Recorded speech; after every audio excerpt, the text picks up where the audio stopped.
Welcome to Lower Frederick Township Board of Supervisors Work Session, January 28th of 2025. You can all rise for the Pledge of Allegiance.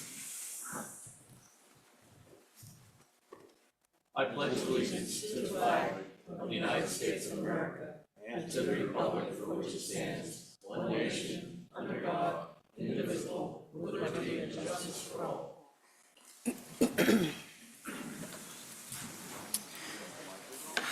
Okay, sorry for that delay. Can you hear me now? Okay. All right, sorry for the delay. It appears, roll call, everyone is here and present, including staff and the entire board. The township meetings are recorded for the purpose of preparing the minutes, and the recording is destroyed after the minutes are approved. The meeting will be posted online on the township YouTube channel. The link can be found on the Board of Supervisors page on the township website. It is requested that all persons wishing to speak before the board shall state their name, address, and subject matter on which they wish to speak for the record. In the interest of facilitating the business of the board, all persons addressing the board shall be limited to 3 minutes unless such time is extended by the chair for good cause. Individuals are requested to remain in their seats and to respect when others are speaking. The Board of Supervisors will provide a reasonable opportunity for citizens to comment on any non-agenda items after all agenda items have been addressed, but prior to the adjournment of the public meeting. Just for the record, we had an executive session on Wednesday, January 22nd at 5:30 via Zoom to discuss personnel, one of which that item is on our agenda this evening, and as well as legal advice and litigation. We had an executive session this evening prior to the workshop meeting at 5:30 here in the Township Building. It was for informational purposes as a follow-up to the executive session on January 22nd. Okay, for our first order of business, we've had to modify our agenda a little bit.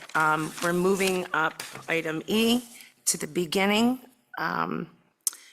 Chief Cass is a member of the SWAT Chiefs Command Staff and is required to be present at our high-risk SWAT service. So we're going to move him up to the beginning of the line. So back on our general meeting, we had a discussion that we tabled in reference to our emergency management coordinator wanted to forego on his stipend. And then we have a couple items on here that Chief Cass has given some recommendations on for the emergency management coordinator room and process. So Chief, did you want to speak to that? So board has the list of the items that were requested by emergency management coordinator Pat Roberts. I went through what we still need in the room. Do you want me to go? Please do. So as everyone is aware, we did the rehab downstairs, which looks amazing. There's a few things that we need to be able to complete the project. The first would be 7 conference chairs, which would be, they're $134.99 a piece. It would be 7. It would be 6 for the conference table, as well as 1 for the emergency management coordinator's desk that is also contained inside the conference room. Second would be a set of high-end rollers, so the new floor will not be destroyed. We would need 7 sets of those. They're $15.99 a piece for a pack of 5. In court, speaking with Montgomery County Public Safety, we're looking to maximize the use between in-house training. Anytime that the emergency management coordinator would need to be activated, we would look to, it would be my recommendation to put a 70-inch TV on the wall, which will be able to be tied in to the web EOC active 911 events. And the reason for the size of the TV is because they'd be able to toggle between both different screens that they have for request of calls for service. With that TV, we would also want to put a swivel mount on there, so the TV can be displayed depending upon who's in the room, as well as during the bi-yearly limerick generating drill. Additionally, we would need a separate filing cabinet for emergency management where you can keep their required files at hand. And then regarding the high water signs, absolutely a great idea. Prevent people from going around. Road barricades, as everyone knows, a lot of times people, and we've witnessed it firsthand, I've witnessed it firsthand, people go around barricades and they get stuck in the water thinking, oh, it's not too bad. The notification of high water will make those people think twice, realizing, hey, I could get my car stuck. The funding that emergency management coordinator was asking for, absolutely, it's education is great, as well as for all the different changes and updates that are constantly happening. I know on the list that was provided, high visible jackets or high vis jackets, again, it's a safety issue. It makes, the high vis jackets are the same things as the police wear with the high vis writing on their back. The shirts, again, identification purposes, sometimes people aren't aware of what's going on. Identification allows them, the people that he or his staff will be dealing with, absolutely another great idea. The desk, we actually have the desk that's already down there during our remodel, so that's why we only need a chair. And I believe that covers everything on the list that I went through. Okay, do you have a total on that? So total, just pulling everything off the internet, it came out to $1,916.14. Okay, thank you very much. Does anybody have any questions?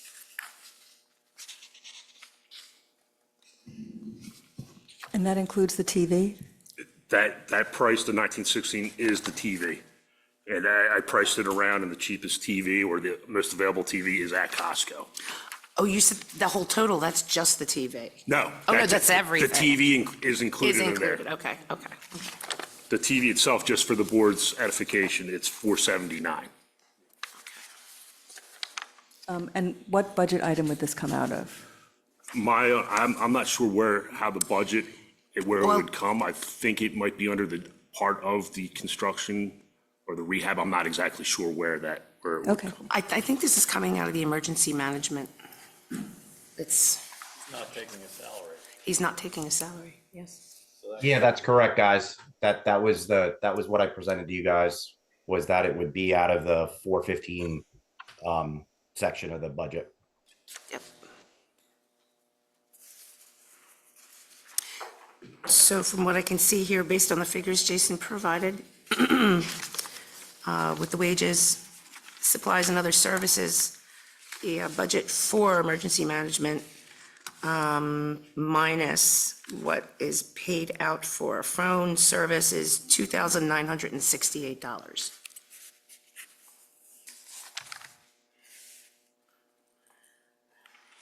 Okay. Are we making a decision tonight or just discussing this? No, we're actually, we're going to make two motions. The first is to accept our emergency management coordinator's request to forego his yearly stipend. And then we're going to make a separate motion here. Yep, that's here, okay. And then the second motion will be to further authorize the township manager to purchase items for the emergency management in an amount not to exceed, or we can put a specific value on that.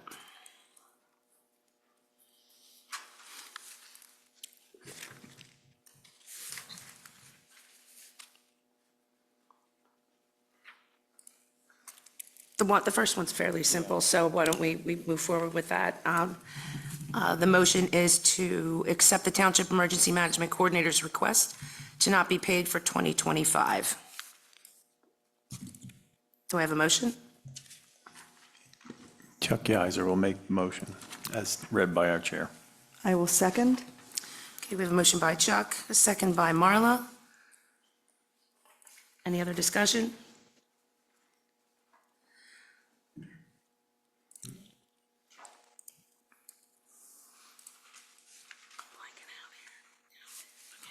Yeah, all those in favor, say aye. Aye. Aye. Aye. Okay, that's unanimous. The motion passes. The second one is for authorizing our township manager to purchase items for the emergency management. We can put a specific amount on it, or we can put a not to exceed. I would like to make a motion for our township manager to make these purchases in an amount not to exceed $2,968. Chuck Yiser will second the motion. Okay. Supervisor Halter makes the motion, Chuck Yiser makes the second. All those in favor? Aye. Motion passes unanimously.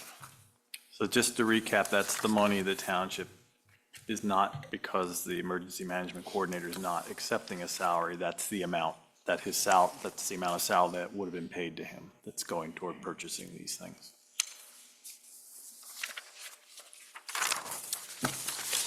You are free to go. Thank you, Chief. Okay, the second order of business for this evening is Artisan Land subdivision presentation. This is a development that's taking place on the Landis Tract at Centennial Street and Smith Road. Madam Chair and Board. Just step up, there you go. Good evening, Madam Chair and Board. Thank you for having Artisan business. Is it green? And you have to get pretty close to it, otherwise the people on Zoom can't hear you. Good evening, Madam Chair and Board. I am Jackie Erickson with Artisan. Thank you for having us on tonight's agenda. I have with us Greg Elko from Langen Engineering, our civil engineer, and Matt Hammond with TPD. What we'd like to do, we have not had the benefit of being in front of you yet for the Landis Tract. We have been in front of your Planning Commission back in October and November. So I'd love to just kind of give you a quick Mr. Rogers neighborhood walk through the development, I think.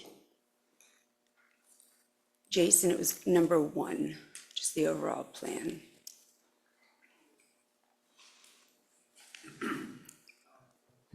I'm sorry, I hate to be a stickler. Can Not you at all. get a little closer to Sure. the microphone? Because we actually do recording on this on YouTube, and if you're too far away, it won't, you'll just won't be on at all. Do you not have the plan? Carol, is that something that you can join the meeting and share? Or are we asking, Is it different from the plan that went to the planning commission? No, If I can get on and do that. I'm gonna let you in. I emailed them this afternoon, numbers 1 through 5, to simplify it, but I can re-email I mean, it. is Jason one of those tiles, or somebody has to admit Carol to the Yeah, meeting? I can pull a plan, I just need to get into Zoom. I'm in, and then will it let me share is the next question. Yes, it will. Thank you, Jason. You must have co-hosted me. All right, let me grab that plan.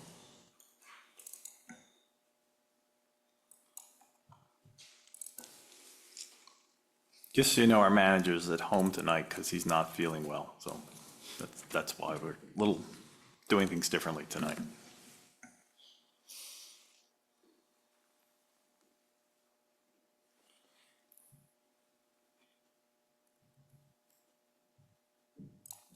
gonna share.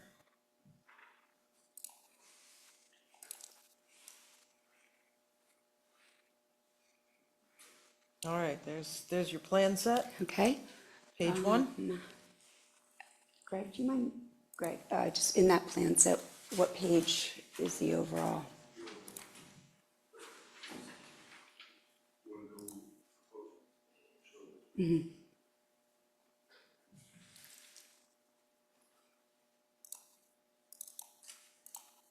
It's not letting me turn the page.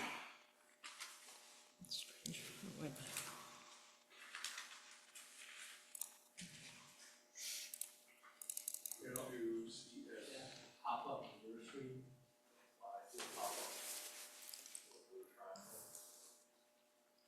I can't get rid of it, so I think it must be on the screen. Carol Schuler PE screen, is that what you're looking at? Oh. Oh, there we go, okay, thank you, got it. Got it. And that let me change the page too. Thank you, Peter. Easier for me to just forward the email to you? Oh, perfect. Thank you, Carol. All right, is that the sheet you want, or shall I continue? Right, so we want to go to the plan. What plan sheet? What number sheet is that for? Yes, one. Of 24, what page of 24?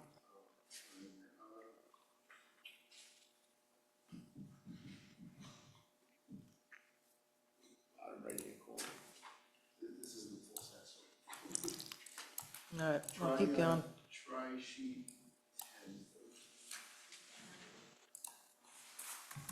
10. That's fine. 10? Keep going. Actually, can you hit this? Those 4 boxes right there? Yep. Alright, go up. Generate. Yeah, it takes a while, it's 100 megs.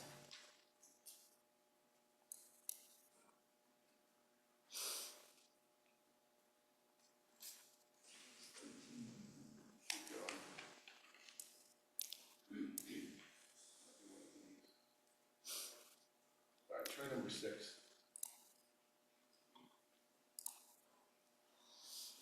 Find the full screen. Perfect. Okay. So it is a 62.5 acre property that has 3 municipalities. So to the far right, I don't know if there's a pointer, is the Schwenksville Borough property. That's about 15 acres. And it has 13 lots that are 15,000 square foot lots. The entire community is 41 lots. They're all single-family detached homes. Then the large middle section of the property is approximately 50 acres, and that is 27 lots in Perkiomen Township. And then in the top left corner is just under 4.5 acres of land that is located in Lower Frederick Township. As it is proposed, there is 1 lot that is just over 2 acres, and it is 2 acre zoning. So in Lower Frederick, it is a by right lot abiding by the current ordinances. It is in your R1 rural residential zoning district. The overall design is a 30-foot wide cartway that would be proposed as to be privately owned and maintained by the HOA. It would have sidewalk in front of all of the residential lots within the township. And then when we get to the borough, sidewalk on one side, and then in the borough, it's sidewalk on both sides, parking on one side. They are slightly smaller lots, so they don't have the driveway lengths, and therefore there's parking on the one side. I'm going to back up myself for a second. This plan is based off of a revised design in Perkiomen Township. They call it the OSR plan. And we had originally submitted a by right plan to Perkiomen, which had 1 acre lots spread throughout the property in Perkiomen. They and the county and the engineers had weighed in, and the best use for the protection of the natural resources was to look at a design that was under their OSR plan and was asking for 45% open space. We went through that step with them, with Perkiomen Township. We got conditional use approval for the use for 20,000 square foot lots. We moved all of the lots then north of the water course, and we are now protecting the steep slopes, the water course, the woodlands, all of the area south of the water course. So that ended up being about 33 of the 50 acres. So it's actually preserving 67% of the open space, which is all the vistas and everything that appropriately so. I know, and I'm not used to looking at the black and white plan, so excuse me. So the reason that we asked to be in front of you tonight with this plan and to just walk you through it, just so you could get context to what it is in totality, is that we have received preliminary plan approval from Schwenksville Borough for the 13 lots that are by right in the borough.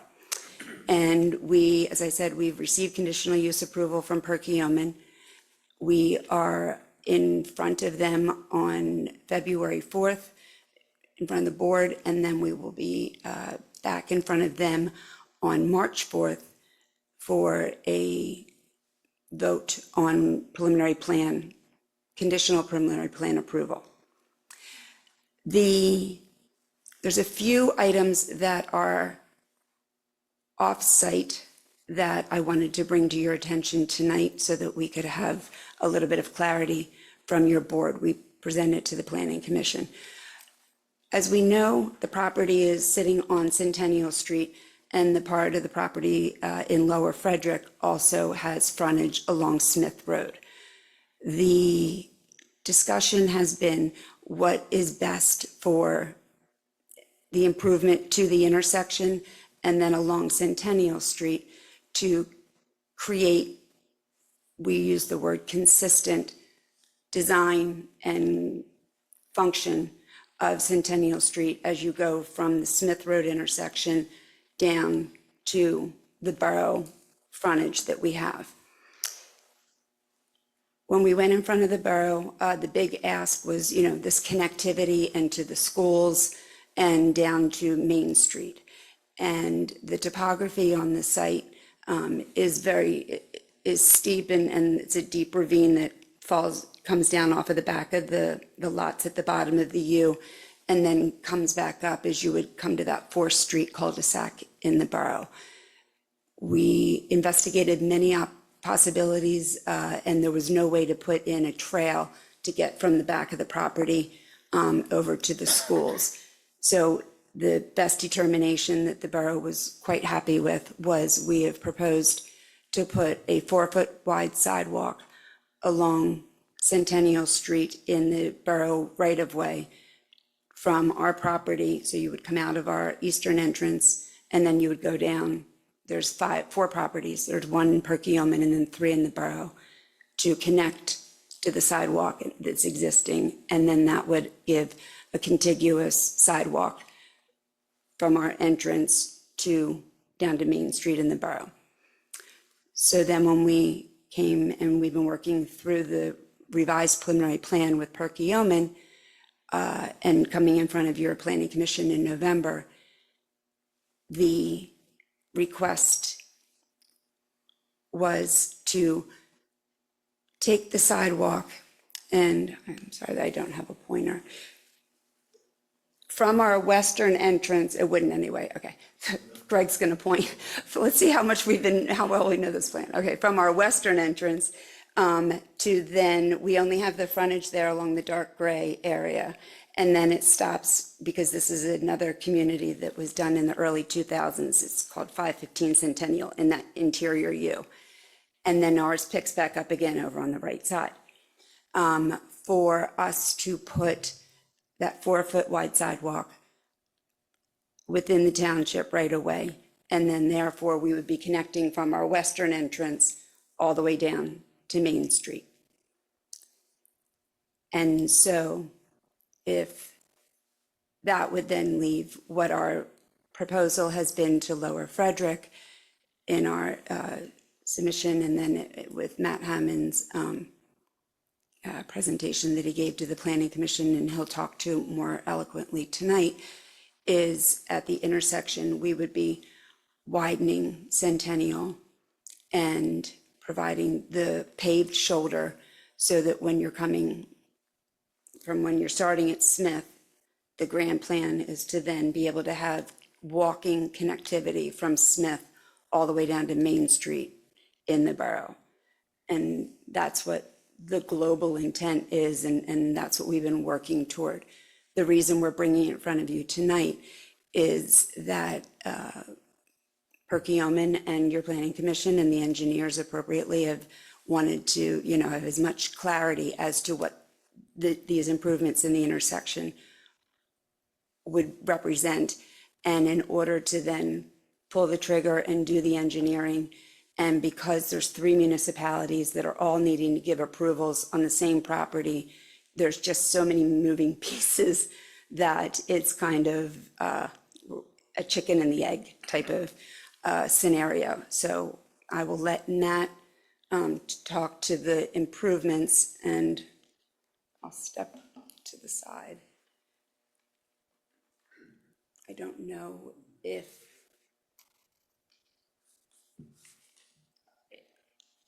so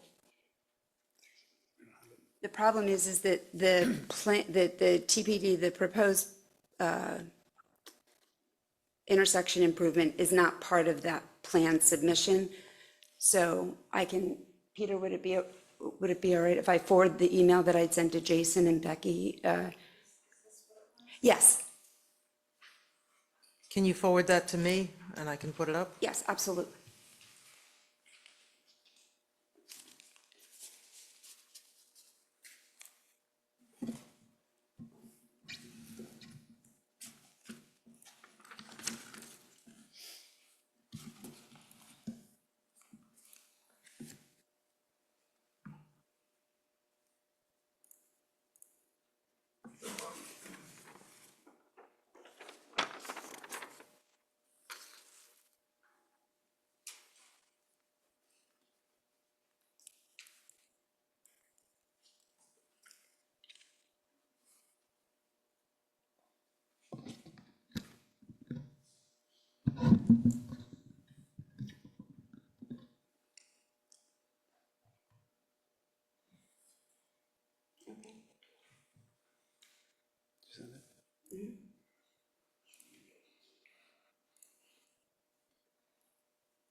Nothing yet.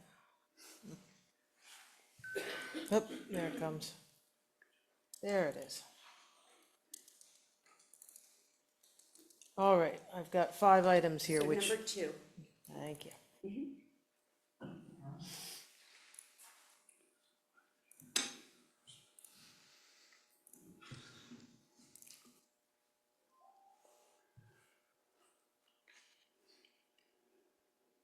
There you go. Perfect. Thank you, Carol.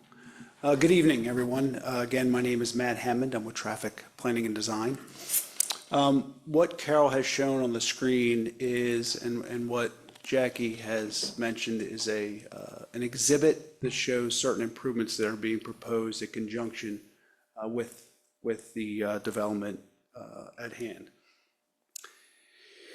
What you'll see, and it might be tough to see it on the screen from far away, but what you see is a compilation of a number of different improvements. It's been an iterative process. There have been certain changes that have been made, certain additional improvements that have been provided for at the intersection throughout discussions with the borough, with Perkiomen Township, as well as some introductory conversations, preliminary conversations with Ms. Schuler. And what the plan shows is essentially widening along the frontage of Centennial. And if you're familiar with Centennial, it has a width about 20 to 21 feet wide till you get to the Perkiomen Township line. And then along our side of the road, the south side of the road, it narrows down, and it's narrow throughout till you get to Smith. So what we are proposing to do is widen from Smith Road all the way down Centennial to the point where that existing width is contained, again, in Perkiomen Township, to have that consistent width of Centennial all the way from Smith down to the borough. And that's what's depicted in the yellow on this plan. Now, obviously, it doesn't show the entire frontage, but the intent is to carry it all the way down to where Like I said, the existing width is in Perkiomen Township. In conjunction with that, you notice there's a larger swath of yellow at the intersection of Smith and Centennial on the southeast corner.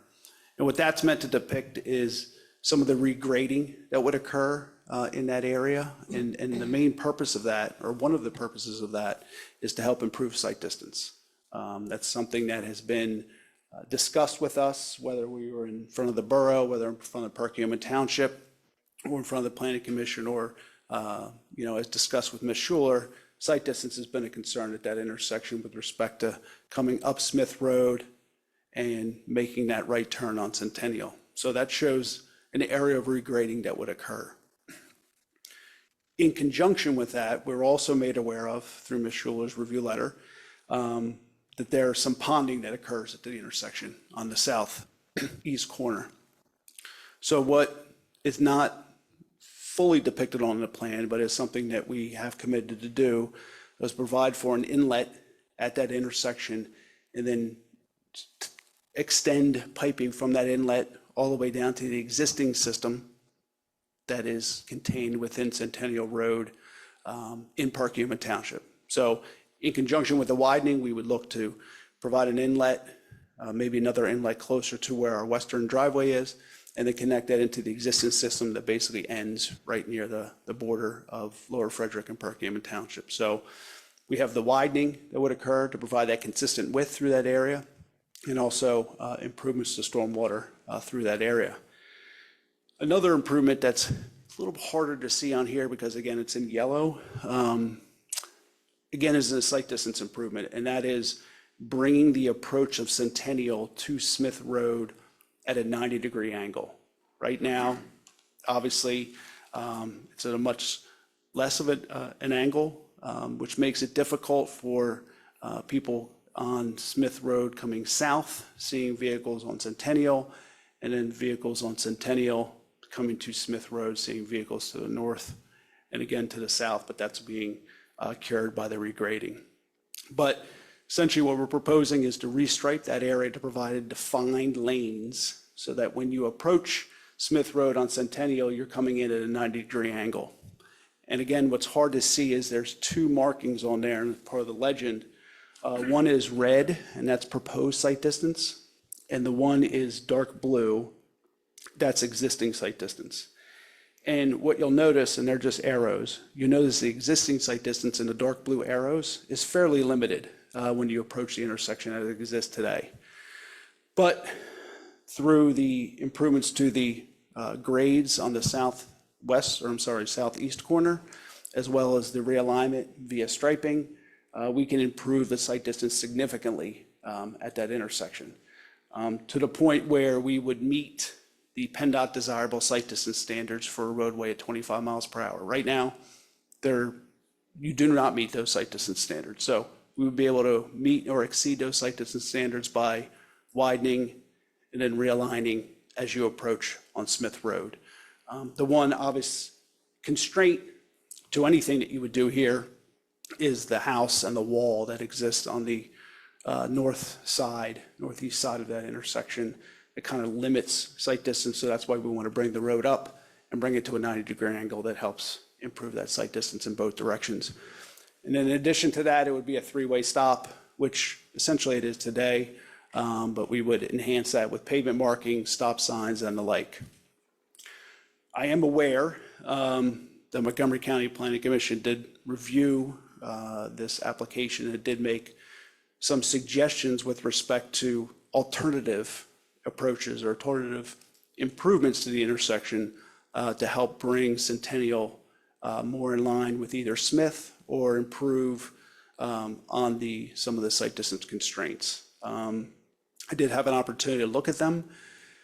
I would say that both of them, for various reasons, I don't want to say are not flawed, but are not preferred as far as I'm concerned. One of them showed a slight, I guess if you're coming down Centennial towards Smith Road, the road starts to curve in a little bit into the property and then swings back out to come in at a 90-degree angle.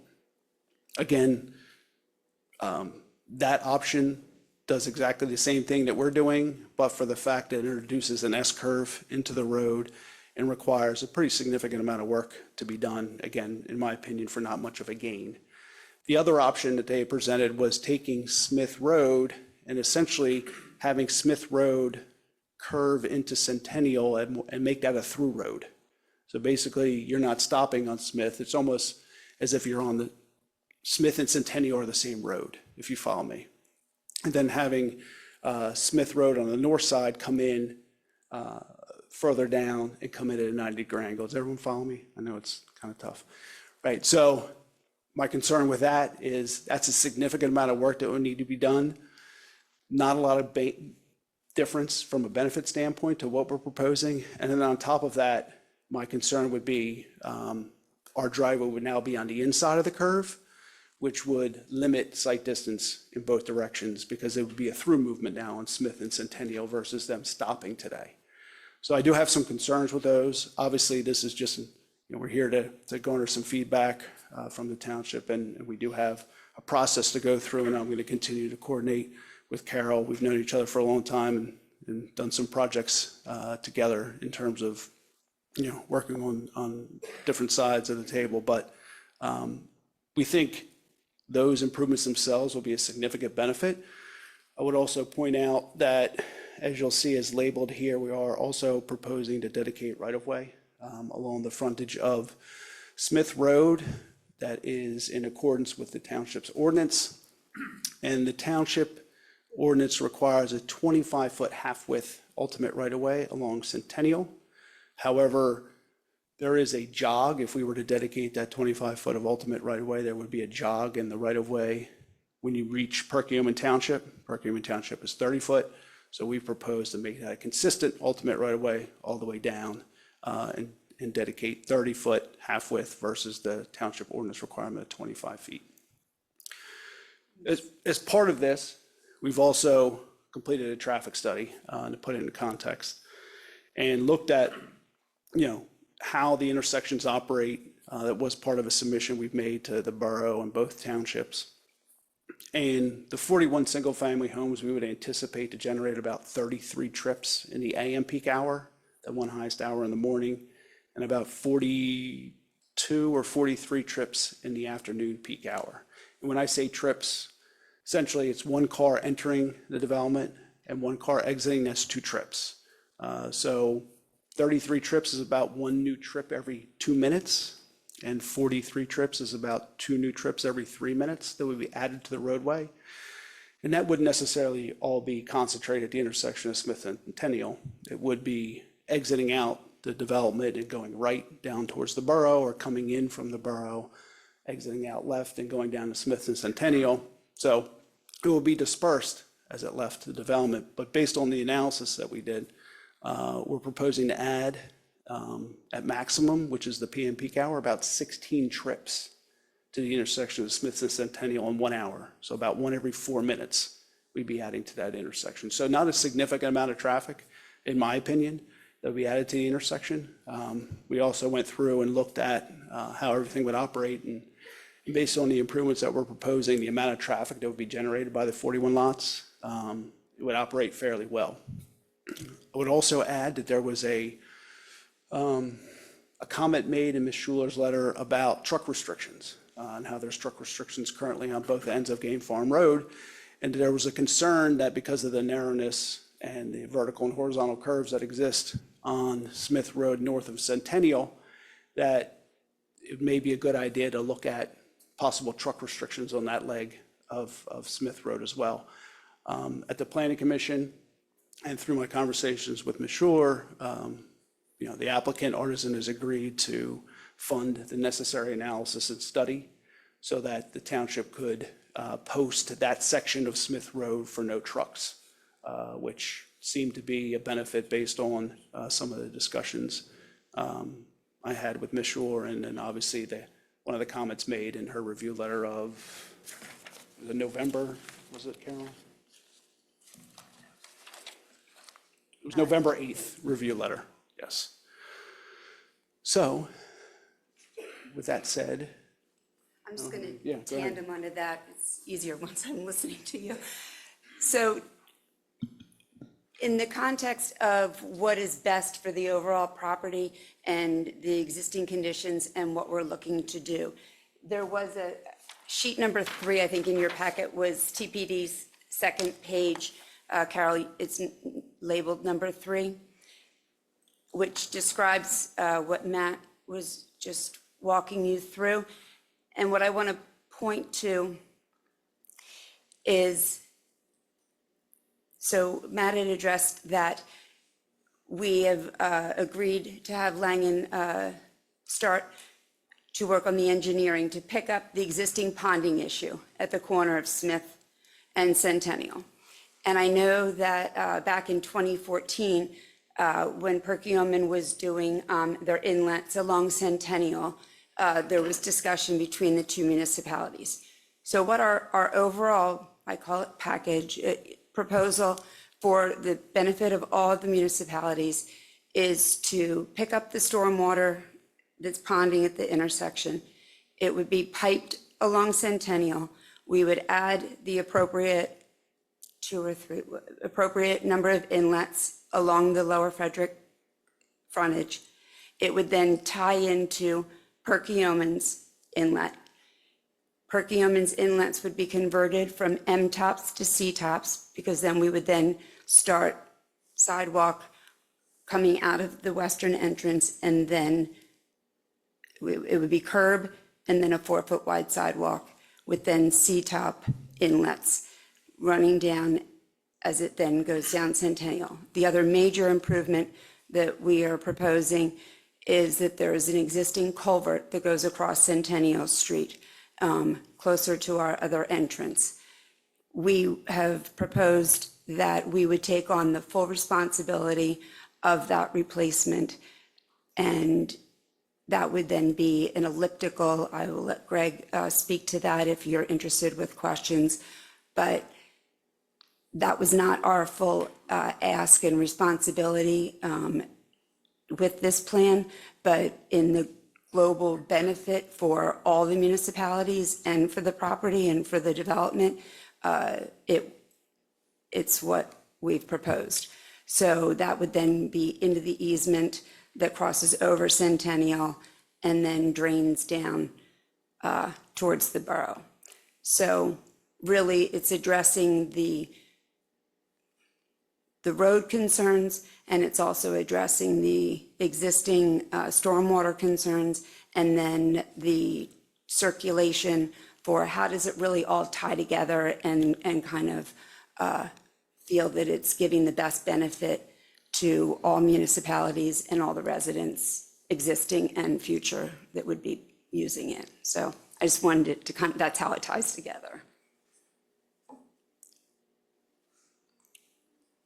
So I don't know if anyone has any questions in regards to the improvement or the traffic-related items, but I'm more than happy to answer. I've got a couple of questions. Has this proposal also been shared with Schwenksville Borough and Perkiomen Township?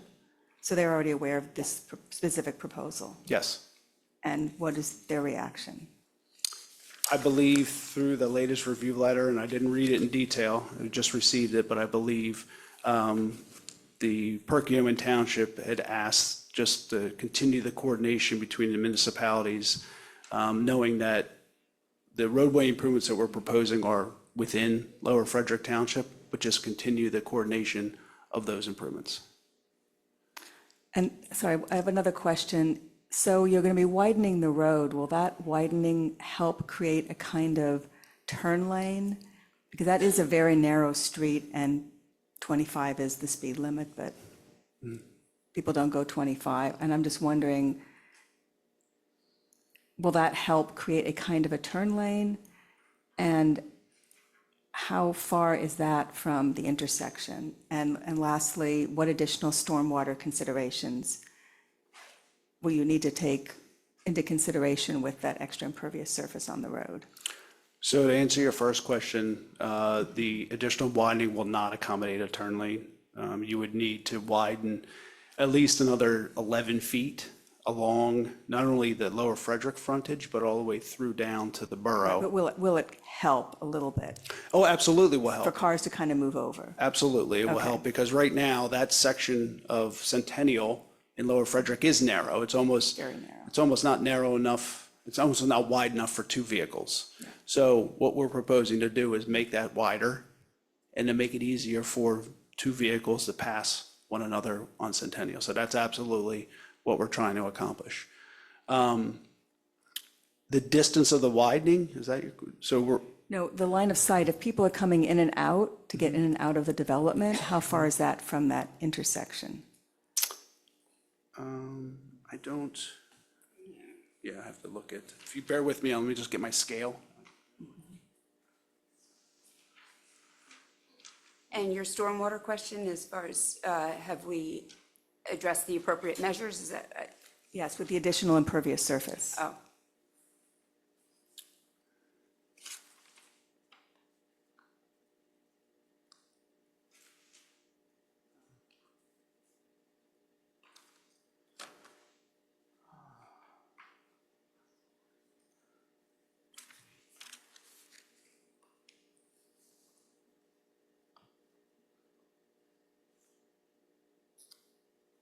So if that's 5. It's about 200, about 300 feet from the intersection, the driveway would be. Thank you. And we would show that obviously the site distance is met. I believe there was also a request to show the site triangles as well on the plans.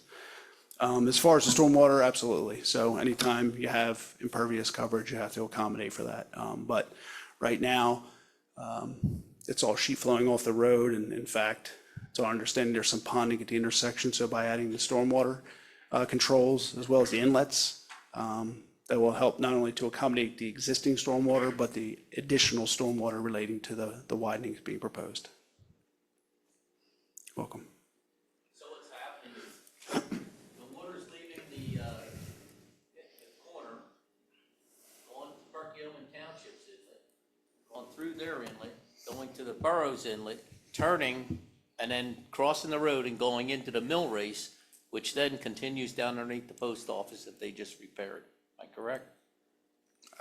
It sounds reasonable. I couldn't. Well, that's where it goes. Right. So, Right.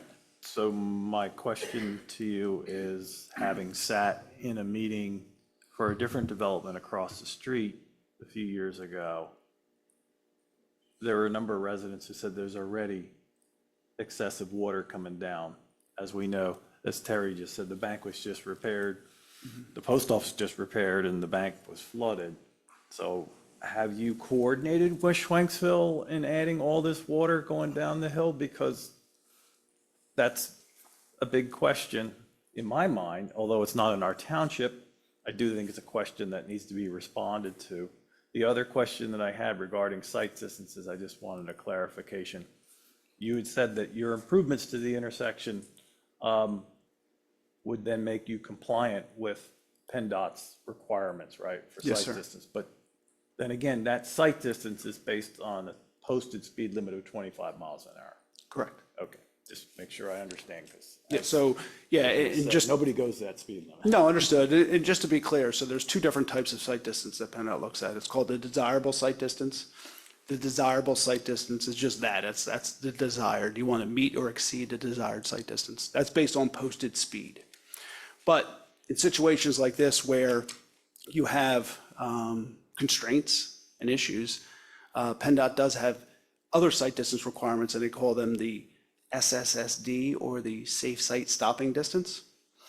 Those are lesser than the desirable, but they're still acceptable to PennDOT. So what this exhibit shows is that based on the posted speed limit, we meet or exceed the desirable. But if people are traveling 30 or 35, then we still have room, and we still greatly exceed the SSSD, or the minimum acceptable site distance. I would also note that while people are or may be traveling over the posted speed, you're going to be approaching an intersection that has a stop control. So it's not a through movement. So people, again, they want to blow through the stop sign, then all bets are off. But it'll be a three-way stop, so they're coming to a stop at the intersection. and then looking in both directions at a stop, desirable sight distance in all directions. Yeah, I know you don't have the benefit of being here all the time, but one of the things that the chief does, or the police department does on a routine basis, is they put out equipment and they measure speeds. And Sure. I can tell you right now, that's pretty impressive what some of those speeds. So I've seen it. we've all seen them from month to month, so that's why, a little bit sensitive to that stuff. Understood completely, but like I said, the only difference here is that they be coming to a stop. Carol, would you mind, can you put our master grading plan? I think it might be drawing number CG 100, if that's in there. It'll help with the stormwater discussion.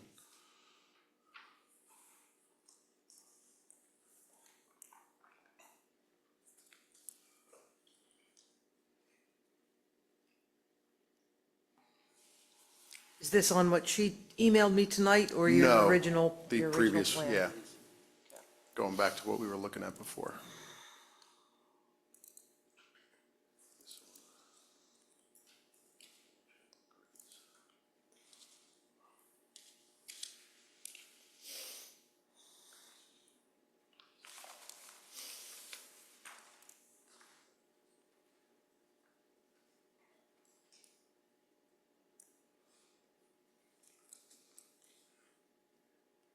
You thought 7?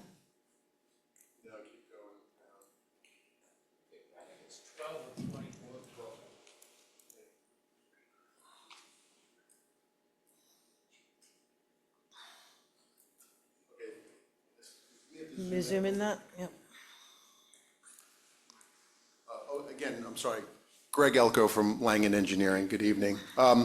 So, yeah, the stormwater is very complicated with this property because we are in 3 different municipalities, all of which have different requirements. And then you have layered onto that the existing conditions, which, are, as you said, there are, the infrastructure there is not necessarily designed to handle what's there today. So the approach that we've taken with the project is we've taken the most restrictive requirements of all 3 municipalities and have designed to that.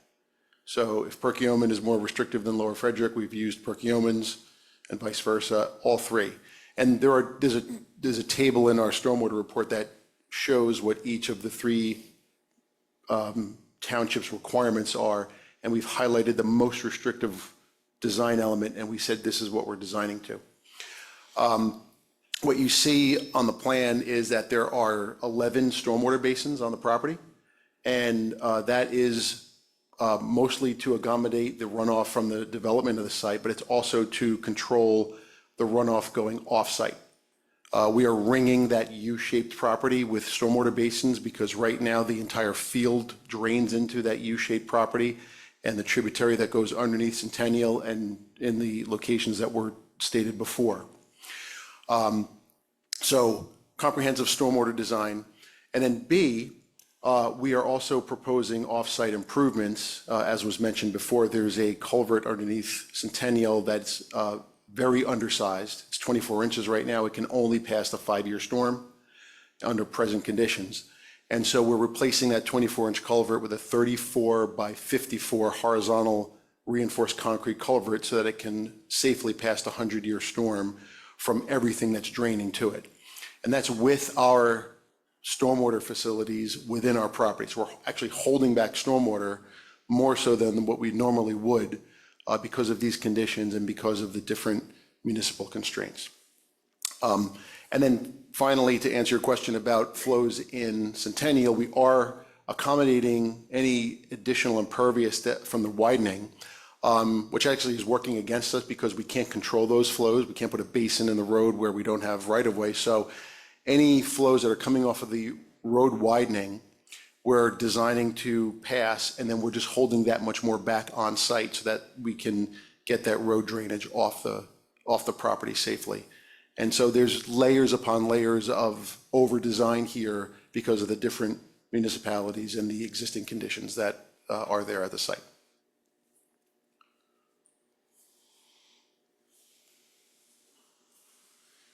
And my point with this drawing, it's a little hard to see, but there are the 10 or 11 detention basins that you can see on the plan, just ringing that U-shaped property that's there. I counted 9. It might be a baby one, like hidden somewhere. Not the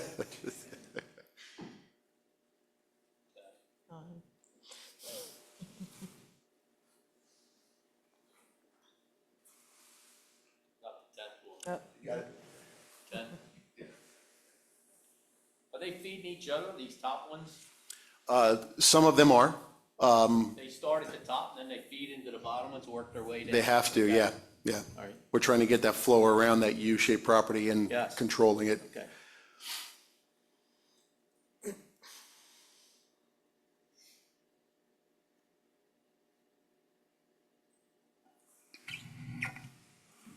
Terry, do you have any questions? Chuck, thank you for your input. Okay, well, nobody has any more questions. I don't personally have any right now, but I wanted to thank you for your presentation. The board did you want to say something? I did. No, go ahead. Go ahead. This was part of it. And the other part of this design and the plan is for public sewer. And the sewer design is 4-inch force main that is running in the internal road design, but it is stopping at the Perkiomen Township line. And then it is one lateral into Lot 1. And the purposeful design of that, as we discussed with the Planning Commission in the fall, was so that then there was no further expansion possibility or further development. I know that you had Fred Ebert from the Borough Authority in front of you at your November workshop to talk about capacity, and the borough has passed the resolution for the 47 lots. 13 are already in their 537, so to amend it for the 28 lots in the 2 townships. We were in front of the Planning Commission in October and then went through the Planning Commission's component 4A with them. There were certain aspects that the engineer had just recently received the plan, so it needs to be revised once it gets to DEP, or once we get the resolutions and we can put it together in totality before it goes to DEP and submitted, because the other complicated part about this is it's going in, it's 3 application numbers, but it's going in as one planning module. And so it has been submitted to each of the municipalities. It has received public notification. We've received the responses back from the Montgomery County Planning Commission and from the Health Department with no further comment on it, that it was, that they were accepting it. And so now it's the 3 municipalities that need to act. So the borough went first and they amended their 537 to include the 28 lots outside of their municipality. And so our request would be for Lower Frederick to incorporate Lot 1 into, to amend your 537. And I know it is not a frequent ask, and so I kind of want to just reiterate that the amendment of the 537 in going forward and acting upon that is that the whole planning module then needs to go to DEP and it needs to get approved. And then the plans, the final plan needs to get your approval in addition to the other 2 municipalities before we could record it. So then the amended 537 doesn't even come into an enactment. It's not until that plan is recorded. So again, we're just in this chicken and egg kind of scenario where I cannot submit it to DEP for the review and approval without both Lower Frederick Township and Perkiomen Township to adopt that resolution to amend their 537. Just for a point of clarification, because I'm also on Regional Planning Commission, and we've been hearing about this for a bit longer than the township. the one lot that's in Lower Frederick, that is going to have a well and on-lot septic. Is that correct? It will not have on-lot septic. It will not. It will not. It is, so the sewer design. So it is going to have public water and sewer, even though it's over 2 acres? So it is designed, so the sewer design, and it's in the utility plan, is, and I'll let Greg point to it, is low-pressure force main, and the main is going to stop in Perkiomen Township. So there's no sewer main in Lower Frederick. It will then be one lateral from the sewer main in Perkiomen Township in the road, in the internal road, to Lot 1. So it will only be servicing Lot 1. It is not, So Lot 1 will have public water and sewer. So is that different than the original plan? So I thought originally it was going to be, It's going to have a well, I think. it was always proposed as public sewer. The discussion about the public water came in because Perkiomen Township is in Aqua's service territory, and Schwenksville Borough is obviously Schwenksville Borough Authority. So it actually has 2 water mains, so it's a very complicated project, so as will it Greg will have a say. well or will it have public water? It will have a well, Okay, thank you. but it will be public sewer if you so adopt to allow the low-pressure force main to service Lot 1. May I ask a question? Absolutely.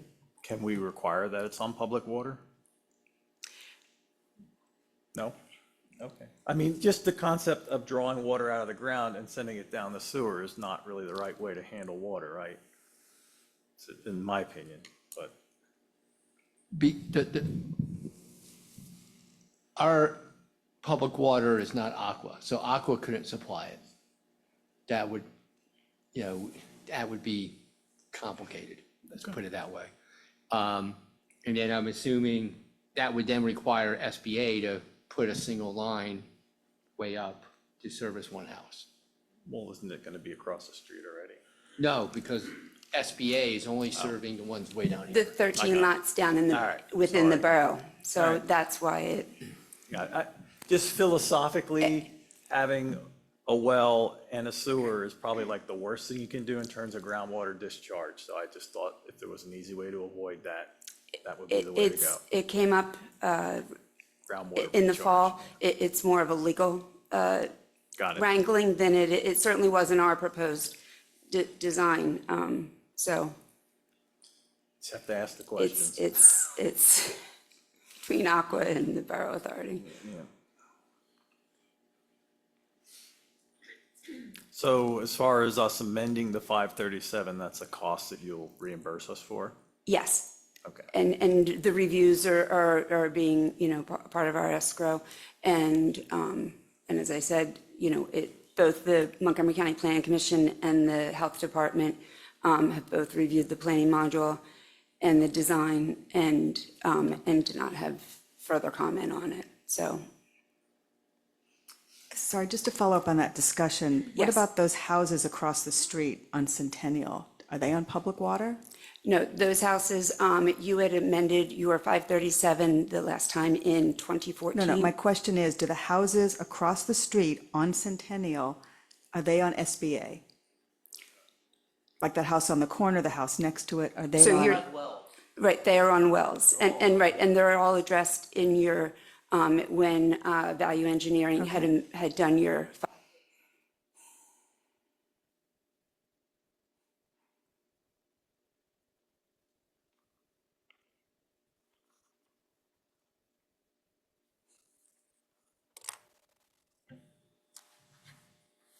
You should have received a review of the completeness of your submission when you requested the resolution. We need a complete component 3 to act on. So that would have been issued by my office on January 15th. If you don't have that, let me know. I can resend it. I'm so sorry, I think I brought all of this technological bad luck to you this evening, I'm sorry. It's like the black cloud, I promise I will leave. Perfect. That's what everyone ends up saying to me, that's nice, thank you. So We had received your 4A back in October, and then are you saying there was another review, or? You submitted a request that the board address the resolution. Yes. The board cannot address the resolution because they have to fill out the completeness checklist. It has to be complete, and we didn't have a complete package. So I sent you a letter, or Value Engineering sent you a letter on January 15th identifying the things that were not complete in that package that were necessary for the board to consider the resolution. I'm very sorry, on behalf of Artisan, we did not receive that, so we'll certainly No? reach out to the township manager tomorrow and request another copy, and we will respond immediately. Sure. I can resend that directly to you. for That'd be convenience, wonderful. too, I and would copy him. appreciate that. Thank you. Okay. Thank you for your time this evening. No, thank you very much for your presentation. The board will take all this information into consideration. And then when we get with our professionals in the planning commission. Thank you so much.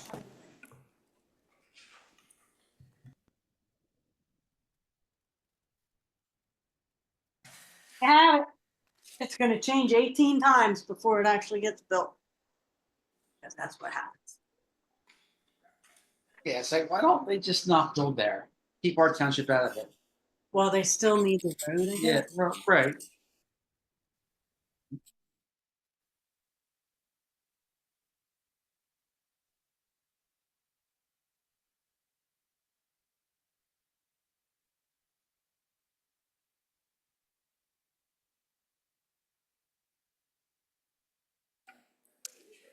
Are we ready to kind of move on?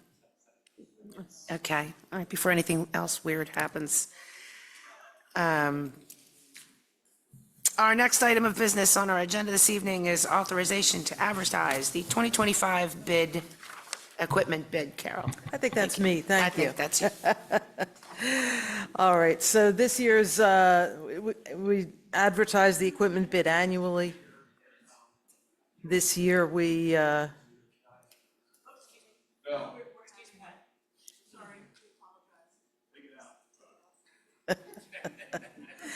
this year's equipment bid runs out at the end of March, so we're set up to put out the 2025 equipment bid. So the schedule of equipment before you has been amended from last year's equipment bid. We have added various pieces of equipment based upon conversation with the Director of Public Works. So on the list before you, there's 4 items added: a compact excavator, a road widener, an equipment trailer, and a dozer. Each are added to this list.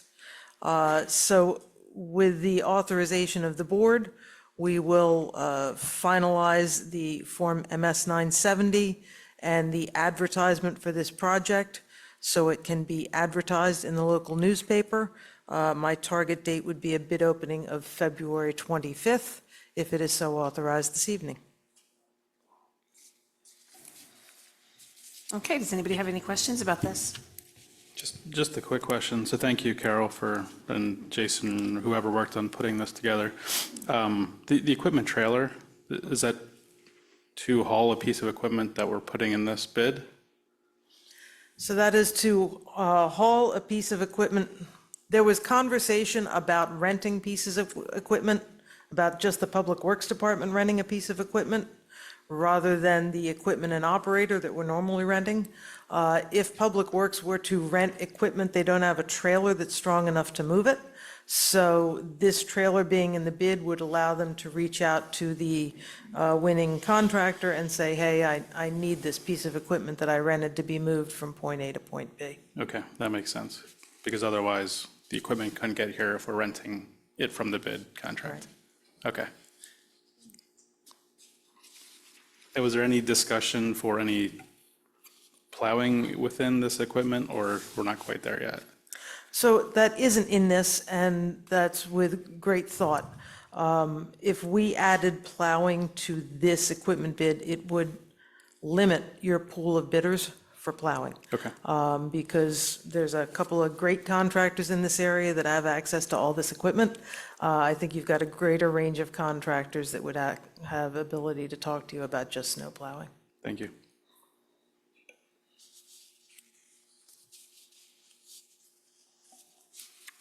Are there any other questions?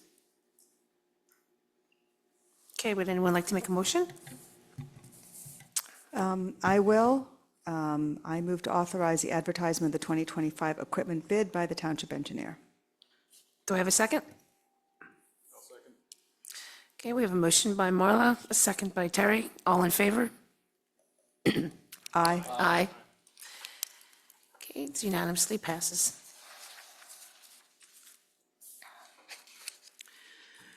Our next item is the 2025 Township Fee Schedule Resolution. I don't know how well I can speak to this. This was really kind of Jason's project here. Noel, Yes, I have looked through it, yes. and there needs to be a few tweaks or some typos. Some things don't match our ordinance. What Jason did was basically went to ICIT, and pulled out all of their fees and just added them to our fee schedule. ICIT had some mistakes in their fees, and plus some of their fees don't match our ordinances. So what I would like to suggest is if you could give me a couple days to clean it up, and we'll put it on the agenda for next Tuesday, and vote on it then, I think would be the appropriate thing to do. Okay, then we'll table that for this evening. Is Yes, everyone else please. okay with that? Okay. Next item up is establishment of a position, assistant to the manager resolution.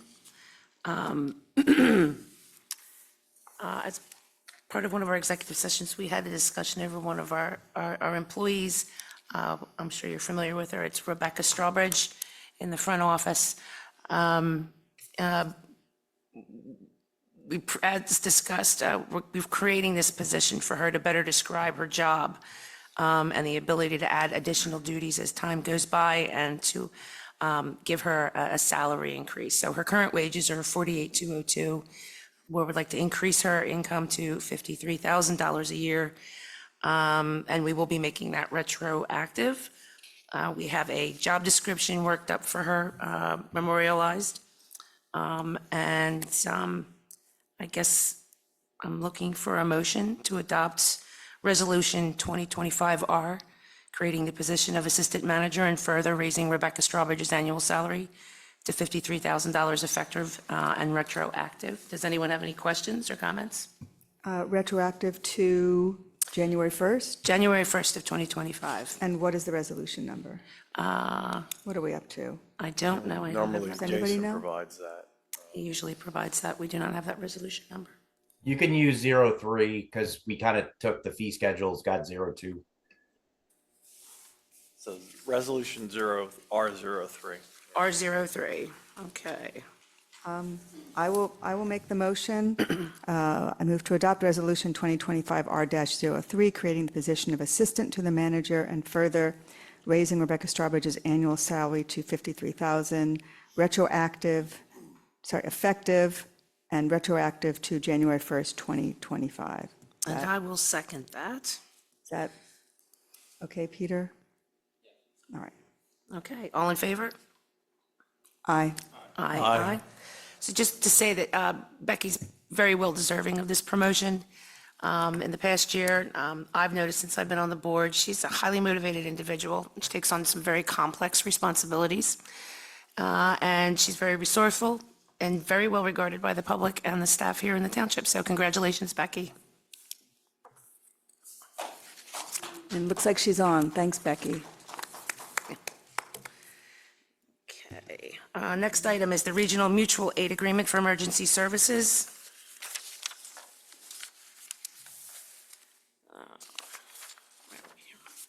There we go. Okay, this was presented and discussed at the September 24 work session excuse me, Peter has reviewed and prepared the resolution for this agreement. And from that meeting, Pat Roberts, our emergency management coordinator, and some of the local emergency management officials have been forming an emergency management regional team made up of the municipalities and non-municipal partners covering Perkiomen and Valley, or Perk Valley and Springford school districts in the Perkiomen and Creek corridor. Should I read off all of the municipalities included, non-municipal partners? I don't think we need to, okay, we won't go through that. So, I mean, it's pretty straightforward. Does anyone have any questions about this? Any comments? Is this going to be Resolution 04? I would imagine so. Yes. So the motion is to move to adopt Resolution 2025-R04, authorizing the approval of the Regional Mutual Aid Agreement for emergency services and further authorize the chair to sign the agreement on behalf of the Board of Supervisors. Do I have a motion? Chuck Yeiser will make the motion. I will second. Okay. Motion by Chuck, second by Marla. All in favor? Aye. Aye. Passes unanimously. Okay, next item on our agenda is, we did that one, Township Agricultural Security Area Program discussion. And that's all for you, Peter. Okay. So township has an agricultural security area. It was created back in 2017, I believe, 16? 17. And under the law asks us to do a 7-year review every 7 years. So this came up this year. I went back and looked to see when the area was established. It was established in 2017. The 7 years runs from that date of establishment. So by the time this came up, we had already gone by the 7-year review period. It's not at all an issue. Most places don't do a 7-year review unless some major changes have occurred. And under the state law, if a 7-year review is not undertaken, the state law says that the area continues on just the same, no effect whatsoever. I believe Jason, since this was raised, Jason just wanted us to touch on this and have me answer any questions the board may have in regards to this. And otherwise, I believe Jason has put it on his agenda for 2030 for when the next 7-year review comes up and we can start that process.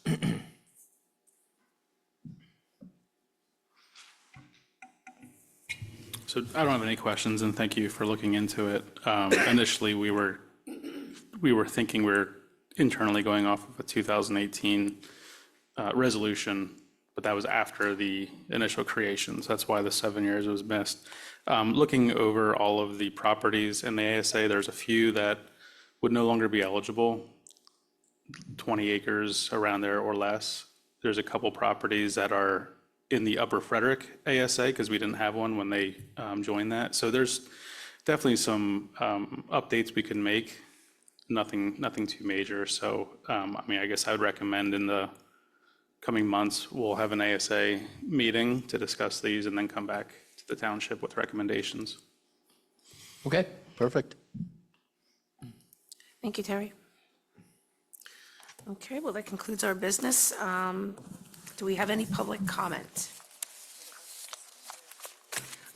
Just to let you know, the 2024 fiscal year review is going to be tabled because Jason is not here with us this evening, so.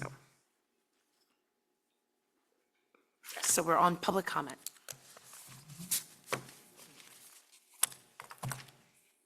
Is there anybody online? Do you see anybody? Okay, well, if there's no public comment. Is there any supervisor comments? Okay, having said that, meeting is adjourned.